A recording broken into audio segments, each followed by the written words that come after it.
well, Okay. here, we can do a quick rundown. Yeah. We're talking about employee handbooks, Mhm. how you can benefit from one, even if your company isn't that big.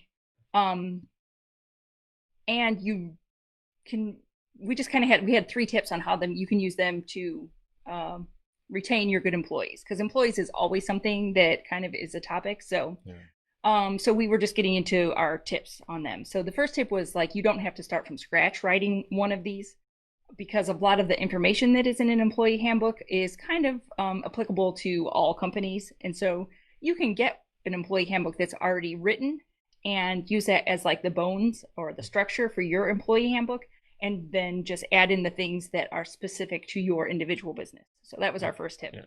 The second tip is it's a living document and it grows and changes with your business every year. Mm-hmm. The main thing to understand is that you don't have to reinvent the wheel and create one every single year. No. This means if you're adding more employees or more services, things might change here and there, or new laws come in place. So those might need to be updating, but you don't have to start all over. That's the No. thing. Yeah, just edit it as you go. Mhm. The third tip is that you can use this employee handbook as a way to show your good employees why they should stay with your company. This can help set you apart. And I think this is actually the most important tip.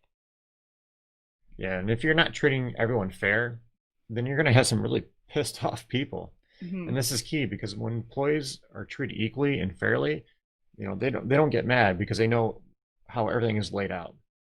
No one's playing favorites, and this is something we had an issue with in our business.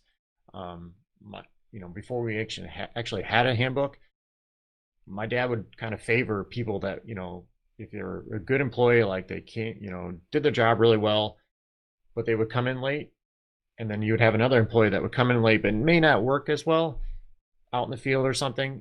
He would treat those two employees completely different.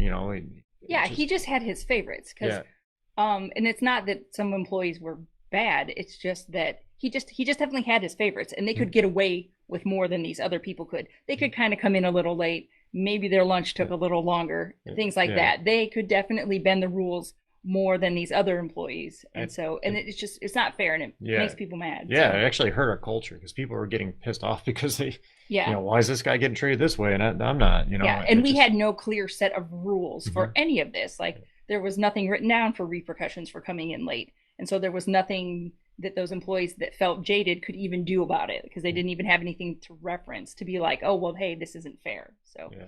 it was just kind of like at the whim of whatever your dad felt like that day. And if he was extra grumpy that day, then people got had even more consequences. Or if he was in a good mood, there wasn't any. It was like all over the place. So Yeah. another thing that an employee handbook does is it raises the awareness of like the benefits that your company offers. And this is important because if this is all written down, then you actually are like going to be held to it. Like if you make employee promises like, oh, you can work towards a raise after X amount of time, or if you are here for X many years or X many seasons, we'll offer you some benefits. Mhm. It's all written down, because you can go to someplace and they can promise you the moon, like, oh, come work for me, it's going to be so great, we have this, and this. But if none of that's written down, like there's no way to hold them accountable for that. Like, is Yeah. that really? Are Yeah. do I really get a truck, and do I really get some benefits and raises? And so it just puts it all in writing, and it makes you look like a legitimate like business. You're Yeah. you're running this like a business, not just like something that you do out of the side of your house. Yeah. So And the last thing it does, it helps eliminate stupid questions and creates a healthy workplace environment.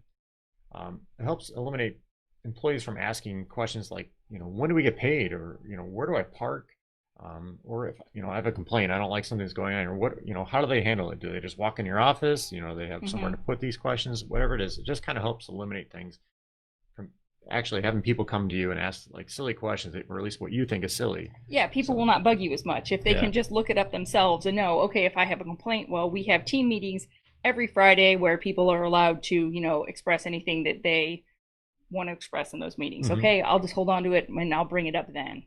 It's just they know what to expect. So, and then everybody, yeah, just kind of on the same page. So, like, I know what you're thinking, like, oh, I don't have time to write this handbook, and I kind of have a lot of other things on my plate. But the thing is, if you don't take the time to at least edit an already done for you handbook, you're really doing a disservice to your business, because this is low hanging fruit. This is easy to do. And having these rules and this guidance for your employees, it's going to make them better employees in the end. And like I said, they're just going to irritate you less if they have a better grasp of like what's going on and how your business is run. Yeah, and so what we've done, we put together this employee handbook that we actually use in our business that you can use to edit to fit your business. You don't have to start from scratch. We've done pretty much the hard work for you. Yeah. We do, however, recommend once you use this to have an attorney review it, make sure it fits your business, fits your area. States are different, countries are different. Everybody, everybody so, has different rules. But use this as a template to get you going. Like I said, this is what we use here in ours. But the bones are there. Yeah. The bones are there. All you have to do is just tweak. So, and like we said, this is just something it's easy, and you can really use it to your benefit to hold on to these good employees. It makes you look legit. So. Yep. Yeah, and trust us, we've learned the hard way of not having a handbook.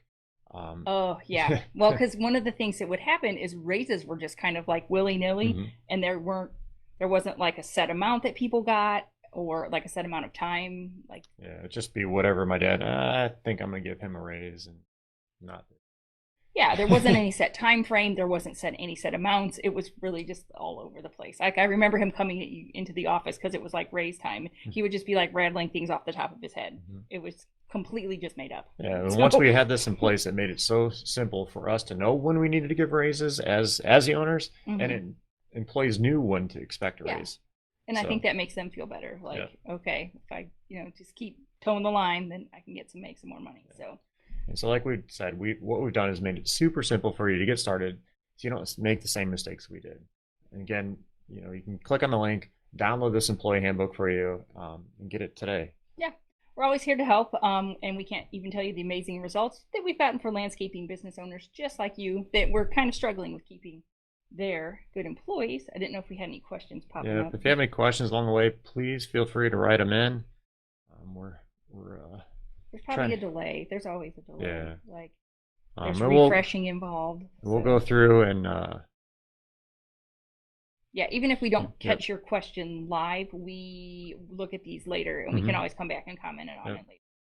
We also threw up a poll on there to see if you actually have an employee handbook in your business now. We'd love to see what if you do or not.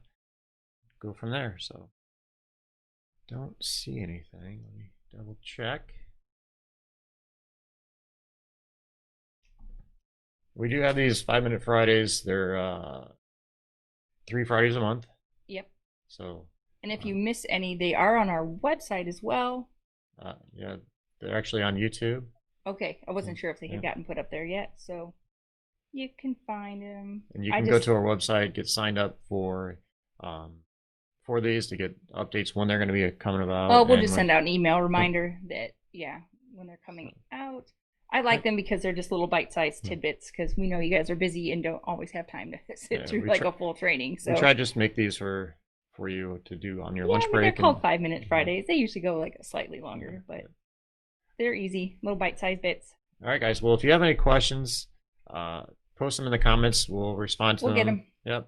And there's the links in there too for the employee handbook. Click that link if you don't have one. Great place to get started. Like I said, it's those good bones. Yep. It'll get you started. All right, guys. Well, thanks for joining us today, and have a great day.